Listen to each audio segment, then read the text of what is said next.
평안하게 잘 지냈죠? 아멘. 오늘 2025년 2월 셋째 주일, 복되고 거룩한 주일에 주회전에 나와 예배 드리시는 여러분들, 그리고 있는 곳에서 실황으로 함께 예배하는 여러분 모두를 성삼위 하나님의 이름으로 환영하고 축복하고 사랑합니다. 아멘. 우리가 살고 있는 영국의 수도인 런던이 지난 한 15년 동안 눈에 띌 만큼 많이 바뀐 것을 제가 실제 경험하고 이렇게 목도하게 됩니다.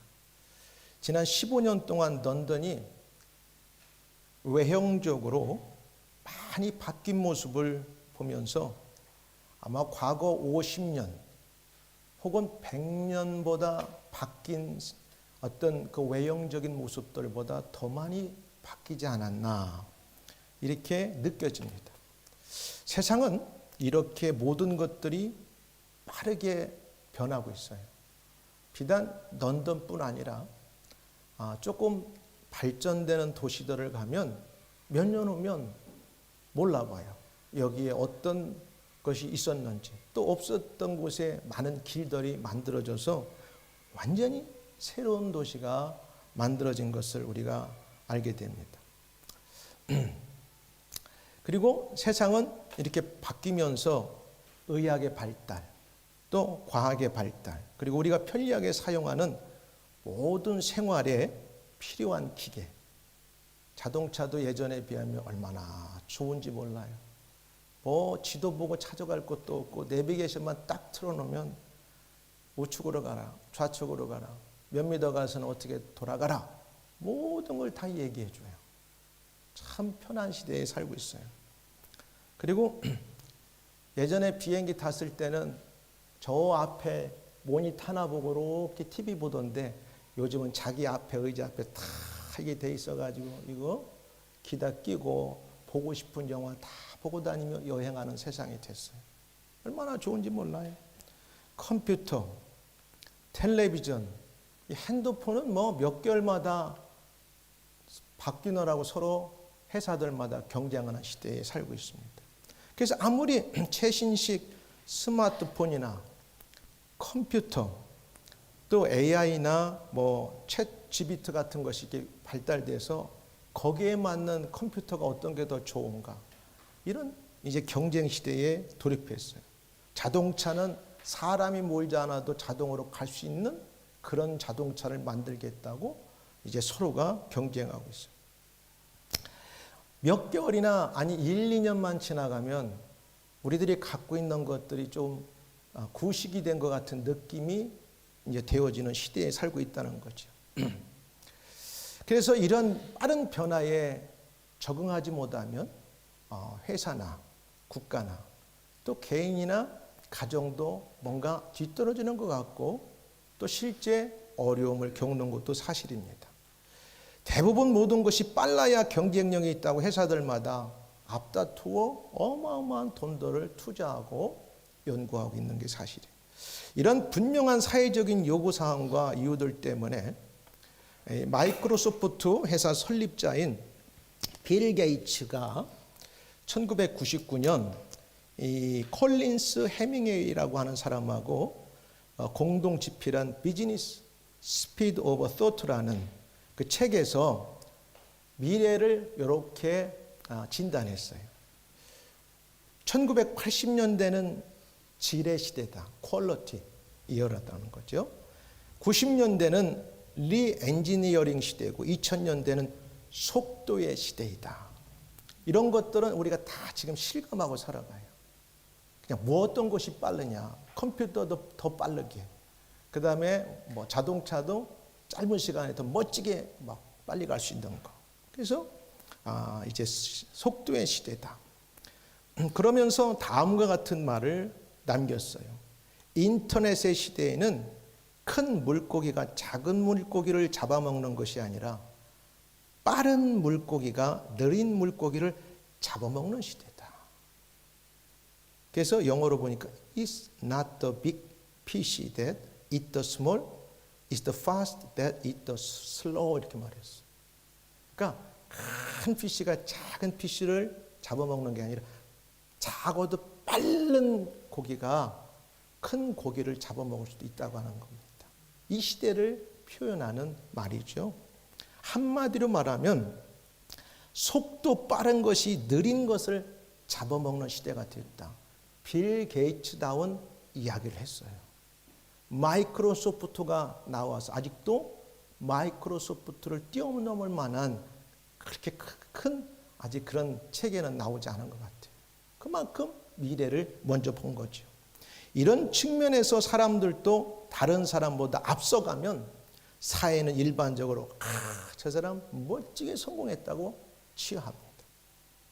틀린 말은 아니지만 항상 옳은 것만은 아니라는 것이 오늘 우리가 함께 읽은 사무엘상 13장 8절 15절 본문의 말씀이 주는 교훈이에요.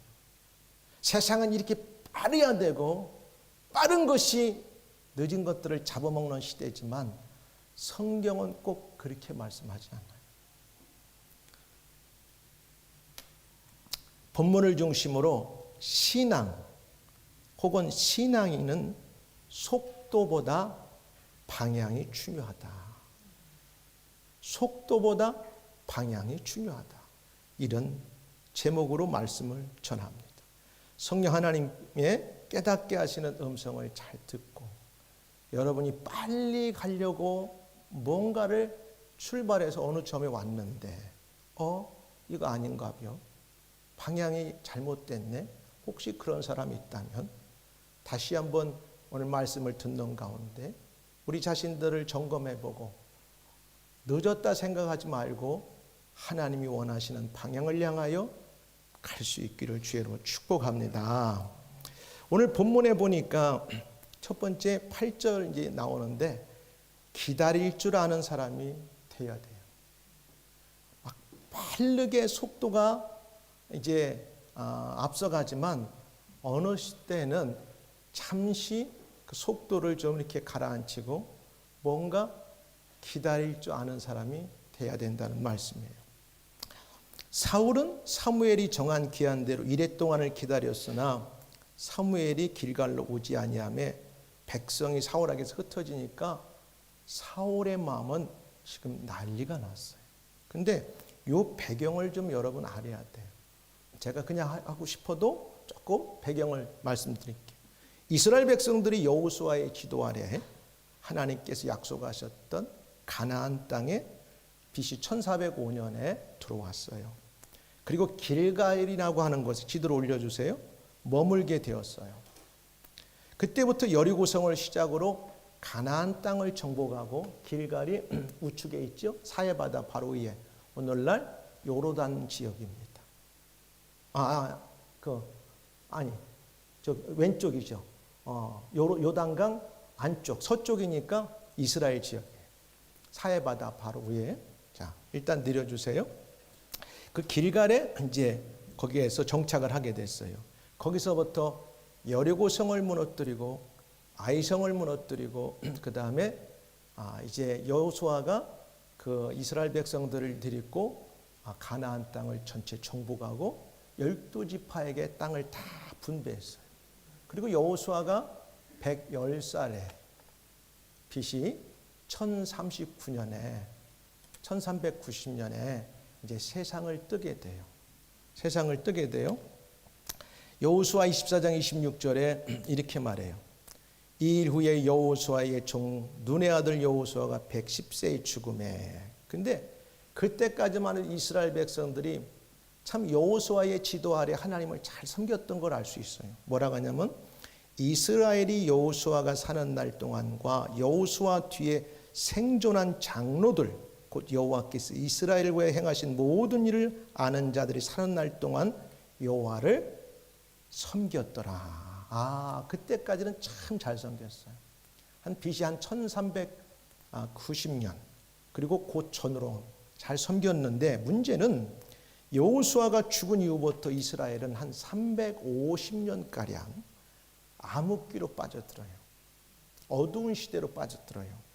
즉 여호수아 사후부터 이스라엘의 초대 왕 이제 사울 왕이 등극하기 전까지 BC 1050년 전까지 적어도 한 350여 년 동안은 이스라엘이 이제 신앙적으로 보면 하나님 보시기에 우상을 섬기고 이방에게 나라를 뺏기고 난리가 아니었어요. 어려워지는 거예요. 그 자기들이 사는 지역에. 그래서 이제 사사들이 그 당시 350년 동안을 다스렸는데, 사사들이 다스리다 보니까 어떤 때는 이 사사가 일어나고 어떤 때는 이 사사가 일어나고 중구난방이었어요. 그러니까 여호수아 사후에 누가 나타날 때까지, 사무엘 선지자가 나타날 때까지 그 기간이 거의 350년 걸렸어요. 그래서 사사시대의 마지막 성경의 표현을 뭐라고 사사기서 마지막에서 표현하고 있냐면 21장 25절에 그때에 이스라엘의 왕이 없으므로 사람이 각기 자기의 소견에 옳은 대로 행하였더라. 오늘날 많은 사람들은 그래요. 뭐 내 방식대로 살지. 여러분, 하나님의 사람들은 하나님 방법대로 살아야지 자기 옳은 대로 사는 게 하나님 백성들의 모습이 아닙니다. 신앙생활은 하나님이 말씀하신 대로 신앙생활하는 거지 내 편리나 내 상황 논리에 따라서 내 식으로 하는 게 하나님을 믿는 사람들의 자세가 아닙니다. 근데 사사기서의 마지막은 뭐라고 확실하게 우리에게 말씀하고 있냐면 그 암흑기의 마지막에 자기의 소견에 옳은 대로 행하였더라. 그리고 사무엘이 드디어 나타나고 하나님의 신본주의적 통치를 하는데, 그럼에도 불구하고 이스라엘 백성들이 자꾸 주변에 있는 다른 이제 그 족속들이 쳐들어오다 보니까 이제 우리에게도 다른 어떤 그 족속이나 다른 어떤 나라처럼 우리를 다스릴 왕이 필요합니다. 사무엘 선지자여, 우리에게도 왕을 주세요. 하나님께 요구해서 이스라엘 모든 장로가 모여 라마에 있는 사무엘에게 나아가서 그에게 이르되 보소서, 당신은 이제 늙었고 아들들은 당신의 행위를 따르지 않고 세상적으로 보면 아주 불신앙적인 삶을 살았어요. 누가? 사무엘의 아들들이. 그러다 보니까 백성들이 앞으로 깜깜해. 사무엘이 죽고 나면 이 나라를 어떻게 끌어갈 것인가. 그러니까 우리에게도 이방의 다른 족속이나 나라들처럼 왕이 필요합니다. 그래서 왕을 달라고 이제 매달리는 거예요. 그래서 모든 나라와 같이 우리에게 왕을 세워 우리를 다스리게 하소서 그랬어요. 사울은 이 말을 듣고 이제 사무엘은 이 말을 듣고 베냐민 지파 기스의 아들 사울을 왕으로 하나님 앞에 묻고 기름을 부어 세워요. 세우는데 세우고 나서 이제 이렇게 말합니다.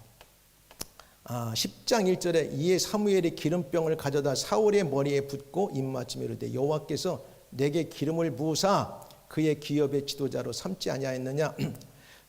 사실 이스라엘 백성들이 인간 왕이 세워지는 데에는 사실 하나님은 원래 원치 않으셨어요. 하나님은 하나님의 종들을 세워서 신분주의적인 나라를 원하셨는데 자꾸 백성들이 눈에 보이는 왕을 달라고 요구하니까 하나님께서 사무엘에게 그럼 허락하라. 하나님이 허락한 거 아닙니다. 백성들이 원해서 왕을 세운 거예요. 그래서 기름을 부어서 세운 게 이스라엘의 초대 왕이 베냐민 지파 기스의 아들 사울이라고 하는 사람, 희망이라고 하는 사람을 세웠어요. BC 1050년에 그렇게 세웠어요. 그리고 중요한 말을 합니다.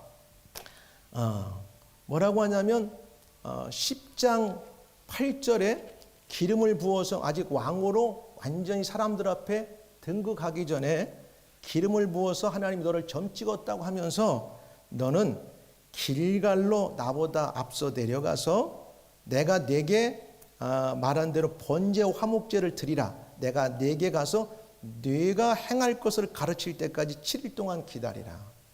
그래서 하나님께서 너희들이 요구하니까 인간 왕을 세우지만 하나님은 네가 어떤 일을 행할 때마다 먼저 하나님께 제사를 지내고 하나님이 세운 나의 허락을 받고 하나님의 음성을 듣고 행동하라고 하는 것이 사무엘이 이제 그 사울에게 말했던 거예요. 그래서 7일 동안 먼저 가서 제사를 지내고 내가 올 때까지 기다리라고 했던 거예요. 그리고 나서 이제 드디어 그가 오늘 읽은 우리가 13장에 와서 40세가 되어서 왕이 됐어요. 그리고 42세가 되었을 때 그 지역에 살고 있었던 가장 강한 부족이었던 팔레스틴 지역에 블레셋이라고 하는 족속이 있었는데 그 족속하고 이제 싸움을 하게 됐는데 어디에서? 믹마스라고. 다시 한번 올려주세요, 지도.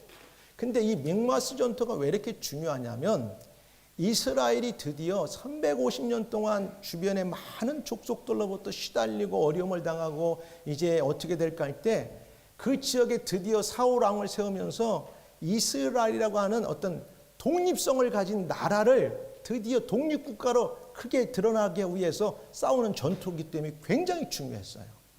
자, 믹마스가 어딘가 저기 보세요. 믹마스. 그 다음에 길갈은 우측에 있고, 그 다음에 그 블레셋 진로가 있고 이스라엘 진로가 있죠. 그래서 이제 저 위에 이제 1절부터 7절까지 보면 군대를 모았는데 이제 사울은 한 2,000명을 데리고 저 위에 있었고 밑에는 그의 아들 요나단이 한 1,000명을 데리고 있다가 갑자기 그 게발이라고 하는 지역을 공격하게 되는 거예요. 거기 블레셋 군대가 있는데. 그래서 이제 블레셋이 야 이놈들 봐라.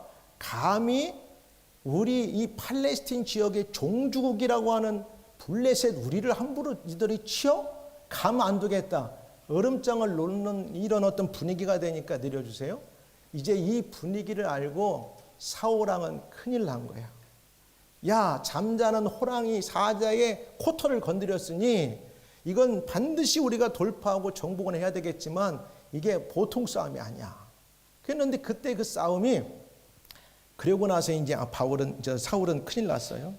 이 전투가 이렇게 이제 사울의 블레셋 수비대를 공략하고 나서 거기에서 겁먹은 내용이 나오는 거예요. 요나단이 게바에 있는 블레셋 사람의 수비를 치매 블레셋 사람들이 이를 들은지라 사울이 온 땅에 나팔을 불어. 야, 이제 이건 엄청난 전쟁이 일어날 거니까 우리가 대비를 해야 되겠다. 그래서 막 사람들에게 알리고 길갈에 다 모이라고 했어요. 왜? 길갈에 모이는 건 뻔해요. 하나님 앞에 제사를 지내고 하나님의 도움과 하나님의 명령을 받고 출정을 해야 블레셋 군대의 어마어마한 군대를 이길 수 있기 때문에 길갈에 모인 거예요. 그렇잖아요. 겁나면 우리 어떻게? 하나님 도와주세요. 우리가 할 수 있는 건 기도예요. 예배예요. 그래서 얼마나 그 사람들이 많았는지 이렇게 나와요. 요나단이 게바에 있는 블레셋 사람의 수비대를 치매 블레셋 사람이 이를 들은지라. 큰일 난 거야. 사울이 먼저 겁을 먹었어. 나팔을 불어이르되 히브리 사람들은 들으라니 온 이스라엘이 사울이 블레셋 사람의 수비대를 친 것과 이스라엘이 블레셋 사람의 미움을 받게 되었다함을 듣고 그 백성이 길갈로 모여 사울을 따르더라. 길갈. 그 중요한 지역이 길갈. 그 다음에 블레셋 사람이 이스라엘과 싸우려고 모였는데 병거가 3만 명이에요. 어마어마한 군대예요 지금. 지금 여기 나와 있는 이스라엘의 군대 숫자보다 한 10배 이상은 많게 나왔잖아요. 3만 명이고 마병이 6천 명이니까 말을 타는 사람 6천 명이고 나머지 군대가 3만 명에 더 많은 사람들이 얼마나 많은지 해변가에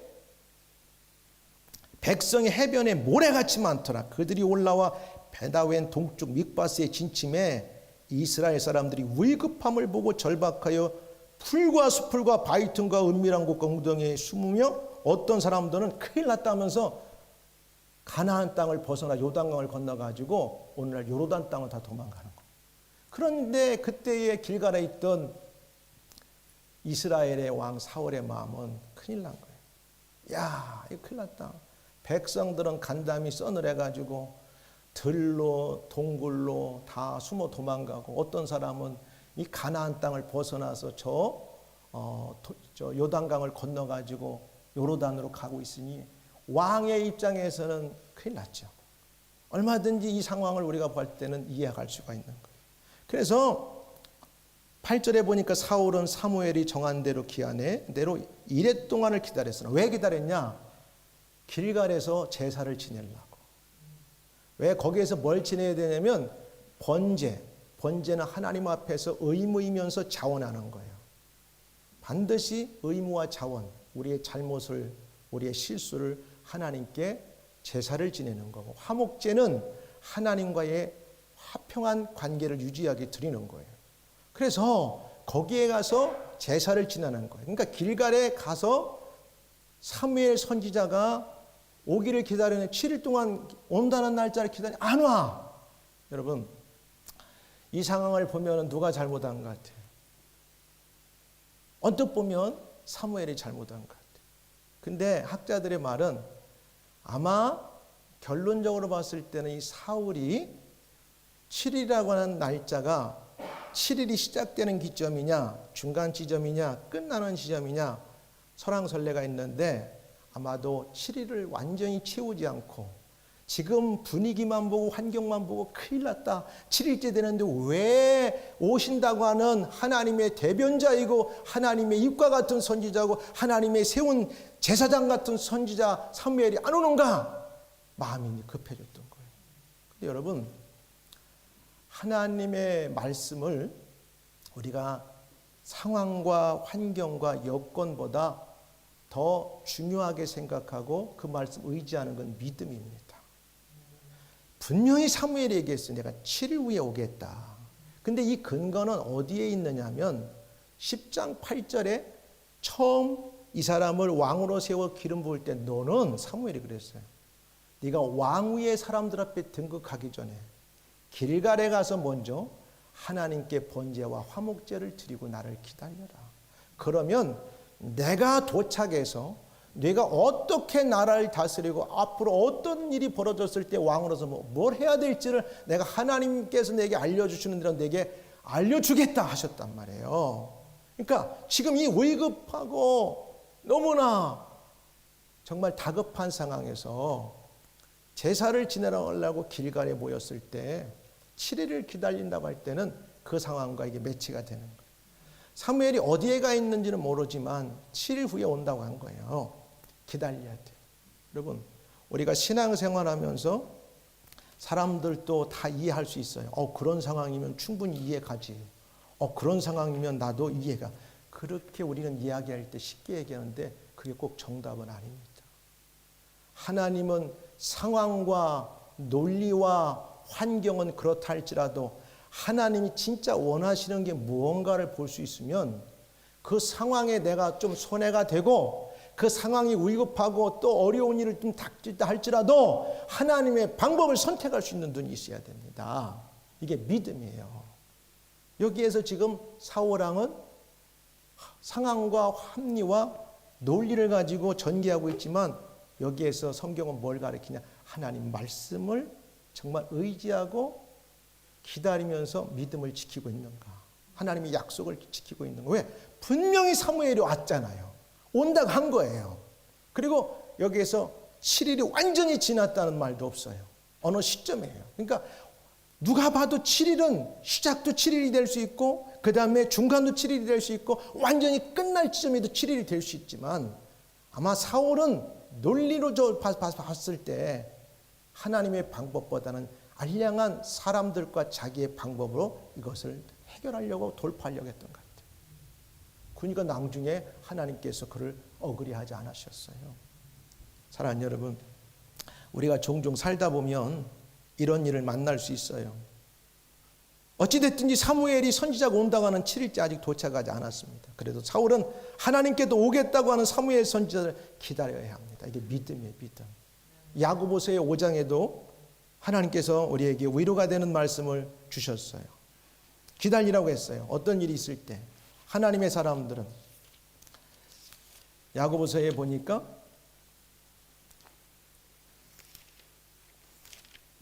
그 5장에 이런 말씀이 있어요.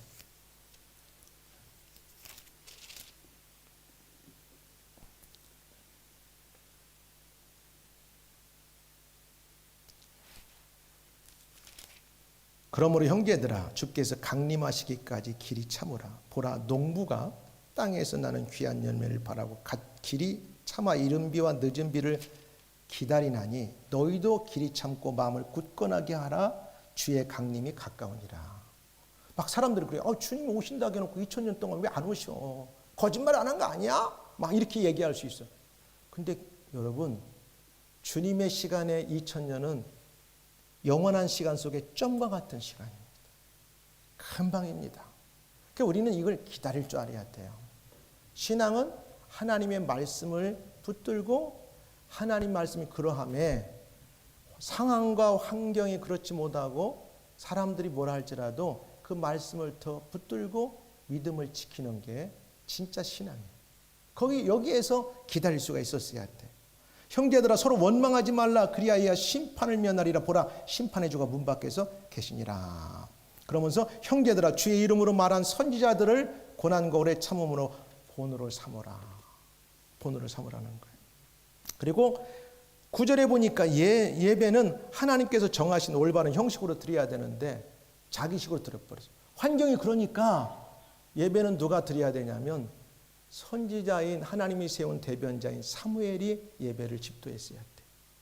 그러니까 조금 늦게 왔다는 것 때문에 본인이 예배를 드려버렸어요. 우리가 볼 때는 얼마든지 그렇게 상황이 위급함을 느낀 사울은 왕은 하나님이 세운 선지자 사무엘이 없어도 제사만을 형식적으로 드리면 된다고 아마 생각했던 것 같아요. 그냥 뭐 여기 어때? 예배는 예배지. 여러분 예배는 예배가 아니에요.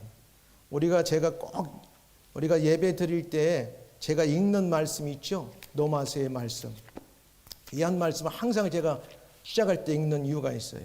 그러므로 형제들아 내가 하나님의 모든 자비하심을 너희를 권하노니 너희 몸을 하나님이 기뻐하시는 거룩한 산제물로 드리라. 이는 너희가 드릴 영적 예배다. 거룩한 산제물로 드리라고 하는 거예요. 뭐 예배는 예배지. 아니요. 거룩한 산제물로 드릴 때만 하나님이 기뻐 받으시는 예배가 되는 겁니다. 그랬어요. 근데 이 사람은 사무엘 선지자가 조금 자기 생각보다 늦게 도착하고 온다고 하는 것 때문에 자기가 드려버렸어. 이건 하나님이 세운 제사장이나 선지자가 드려야 되는 예배 행위를 월권해버린 거예요. 여러분 신앙에 형식이 참 중요합니다. 하나님이 세운 대로 형식이 중요한데 그것을 형식화하면 안 돼요. 뭐 예배는 예배지 뭐. 이것도 예배의 한 형식인데. 아니요.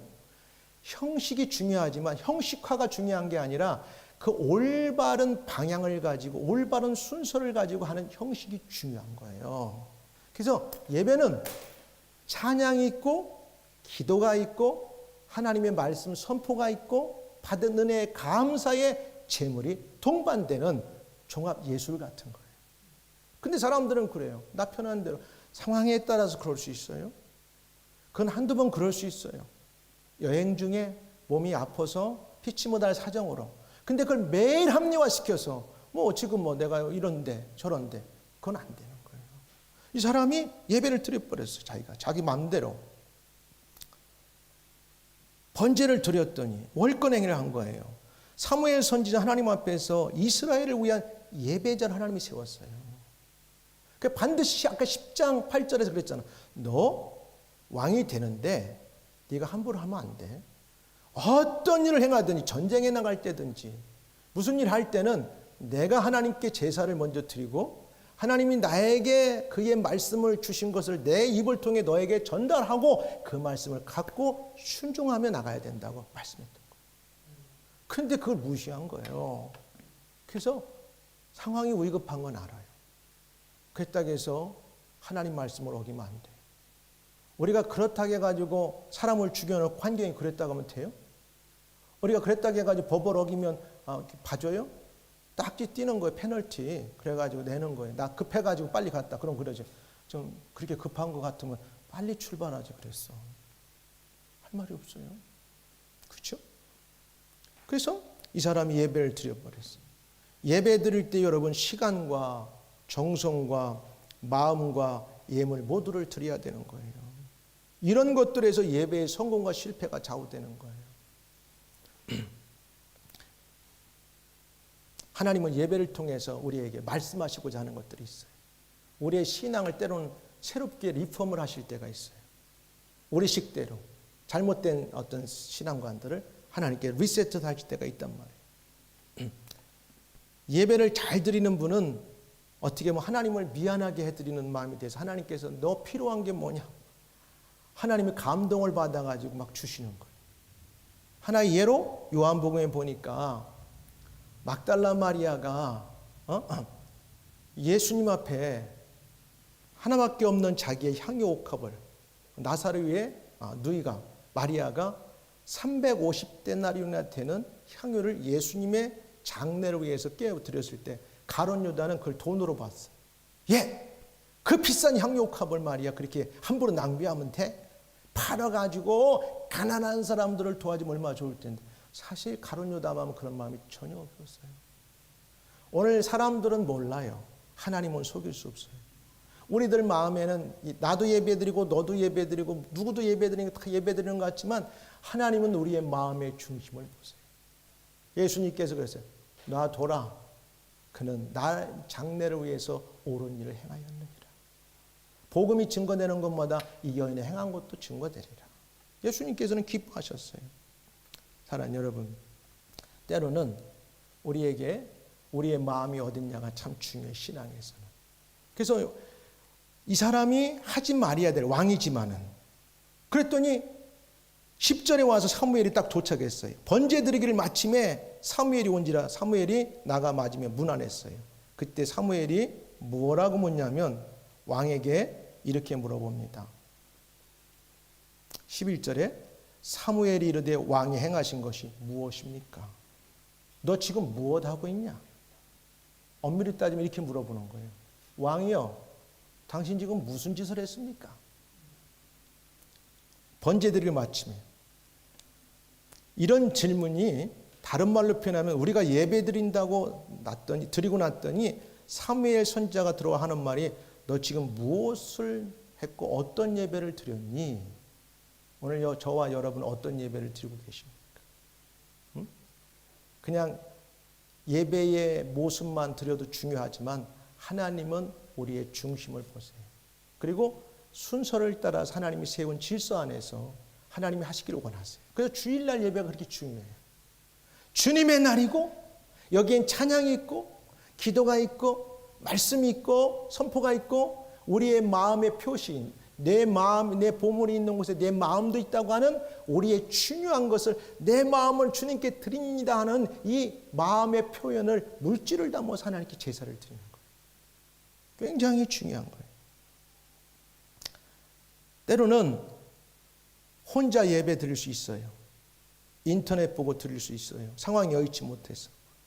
그리고 하나님 말씀을 묵상하고 큐티하는 것도 주어진 삶의 자리에 필요합니다. 그러나 이것이 예배가 될 수는 없어요. 일정한 한 부분은 될 수 있지만. 왜? 우리가 하나님 앞에 나와서 하나님 받으실 만한 자기가 할 역할이 있고 다른 사람이 할 역할이 있어요. 이 왕일지라도 구약에서는 하지 말아야 될 게 있어요. 제사장이 할 역할, 선지자가 할 역할. 근데 왕이라는 것 때문에 자기가 이 일을 해버렸어요. 월권을 했다는 말씀이에요. 사랑하는 여러분, 때로는 사람들이 그래요. 나는 하나님은 믿고 예수님을 믿는데 교회 생활과 신앙 생활은 그렇게 내게 맞지가 않아. 그게 맞는 것 같지만 옳지 않다는 말씀이에요. 예배가 무너진 것이에요. 예배는 말씀드린 대로 찬송과 기도와 하나님 말씀 선포, 감사와 함께 이 제물이 다 포함되는 거예요. 하나님의 종인 목사님의 예배 말씀을 통하여 하나님께서는 당신의 뜻을 이 땅에 때로는 여러분들에게 말씀해 주십니다. 사무엘을 통하여 이스라엘 백성들에게 사울왕에게 말씀하는 것처럼. 그래서 하지 말아야 될 짓을 사울왕이 해서 어려움이 다가옵니다. 어떻게 왔냐? 11절 중반 12절에 보니까 사무엘이 이르되 왕이 행하신 것이 무엇이냐 하니 사울이 이르되 변명합니다. 백성은 내게서 흩어지고. 큰일 났어. 백성이 막 흩어지기 시작하는 거.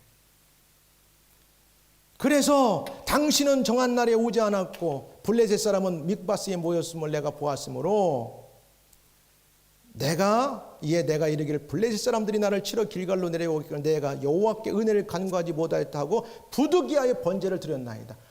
아주 그럴싸하게 변명을 하는 거예요. 근데 아까 앞에서 말씀드린 것처럼 절대해서는 안 되는 게 하나님 앞에서 왕이 자기 임의대로 제사를 지내면 안 되고 순서를 따라서 하나님이 세운 질서와 형식을 따라 드렸어야 돼요. 여기에서 우리가 알 수 있는 거 보세요.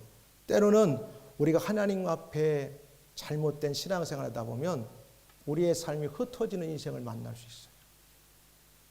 세상의 환경들이 크게 보이고 어려움을 갖다 주는 것만 볼 수가 있어요. 큰일 났다. 죽었다. 이 사람들 눈에는, 이 사울의 눈에는 하나님이 아직 안 보이는 거야. 그리고 하나님 말씀보다는 지금 눈에 보이는 환경을 보고 백성이 흩어지는 걸 보니까 하나님보다 그 상황이 더 울급하고 크게 보였던 거예요. 여러분, 때로는 우리에게 이런 일들이 벌어질 수 있어요. 그러나 잘 생각해 봐야 돼요. 우리들이 살아다가 보면 우리들의 환경이 어느 순간 이와 비슷한 위급함을 느끼고 믿음으로 살아보려 했는데 사업장이 다 흩어지고 안 될 때가 있어요. 뭔가 직장을 더 잘해보려고 했는데 직장의 일이 잘 안 될 때가 있어요. 뭔가 내가 계획을 잘 세웠다고 해서 뭔가 잘 될 줄 알았는데 뭔가 내 노력보다 뭐가 안 되고 흩어지는 일들을 만날 수 있어요. 그래도 여러분, 우왕좌왕하지 마세요. 하나님은 이걸 잘 보시고 어떻게 이걸 해결할지 하나님은 지금 초미의 관심을 갖고 기다리고 계세요. 여기서 그랬어도 사울이 끝까지 지켜야 될 것은 사무엘을 믿음으로 하나님께서 하실 말씀을 기다렸어요. 그랬는데 해버렸단 말이에요. 사울의 변명은 인간적으로 이해는 가지만 하나님의 뜻이 아니었어요. 어려운 일을 보지 말라. 눈 감고 돌아서라. 그리고 주님을 바라보는 것이 믿음이에요. 그래서 히브리서는 이렇게 말하잖아요. 믿음의 근원이시며 우리를 온전케 하시는 예수를 바라보는 게 믿음. 근데 사울 왕이 그러지 못했어요. 사랑하는 여러분, 그리스도인들의 신앙관 세계관은 하나님 말씀과 예수 그리스도만을 바라보고 기준을 세워야 됩니다. 어려울 수 있어요. 흩어질 수 있어요. 여러분 것들이 지금 막 이렇게 모았다 생각이 뭐가 잘 안 되는 것 같이 막 이상해질 때 있어요. 그래도 하나님 주님을 바라봐야 돼요. 그걸 바라보고 여러분이 흔들리지 말아야 돼요. 그런데 이것 하지 못하고 자기 식대로 예배를 드렸더니 사울은 하나님의 약속과 절단이 되어버려지고 그의 왕권이 날아가 버렸어요. 그의 아들에게 왕권이 가지 못하고 그의 우선에게 왕권이 가지 못했어요. 지난번 말씀드렸지요. 그렇게 위대했던 이스라엘의 지도자 모세가 하나님 말씀을 한 번 어기고 반석을 친 것 때문에 그가 그렇게 원했던 가나안 땅에 못 들어간 것처럼 이도 하나님 앞에 마지막 인내하고 기다리고 하나님의 음성을 사무엘 선지자를 통해 드려야 되는 예배를 드렸어야 되는데 자기 방법 자기 식대로 했더니 하나님께 너 더 이상 하지 마라. 네 아들과 네 후손들에게 더 이상 왕권이 가지 않을 거야. 끝. 사랑하는 여러분, 이제 말씀을 맺겠습니다. 신앙은 진실함이 없는 속도나 외형적인 형식화보다 올바른 형식 방향이 중요합니다. 오늘 사울 왕은 하나님의 말씀보다 현실과 상황에 맞춰 속도를 내었던 것이 그에게는 치명적인 실수를 가져왔습니다. 믿음은 때로 상황과 환경에 흔들림이 없이 하나님 말씀을 믿고 의지하며 기다릴 줄 알아야 합니다. 하나님 말씀을. 그리고 그 말씀에 의지하여 예수 그리스도를 바라보고 살아가는 것입니다. 사랑하는 여러분, 속도가 빠른 것이 속도를 느린 것을 잡아먹는 세상에 살고 있어요. 그러나 하나님을 믿는 신앙은 올바른 방향을 갖는 것이 중요합니다. 주일날 내가 일하고 주일날 내가 다른 사람보다 더 열심히 운동하면 돈도 더 많이 벌 것 같고 그럴 수도 있어요. 그런데 하나님의 방법은 그게 아닐 수가 있어요. 하나님은 나를 향하여 방향을 바라보고 따라오라고 말씀하시는 거예요. 내게 예배하면서 내게 포커싱 맞추고 따라오라는 겁니다. 그런 거예요. 오늘도 빠르게 변화하는 세상 속에 살지만 우리 모두 하나님의 자녀 천국의 백성인 정체성과 우리들의 삶의 과정과 목적지의 방향을 잃지 말고 살아야 됩니다. 한 주간도 천국을 향해 살아가고 있는 우리 모두 세상 속에 승리하는 삶을 살기를 성삼위 하나님의 이름으로 축복합니다. 기도하겠습니다. 하나님 아버지 감사합니다. 우리가 살고 있는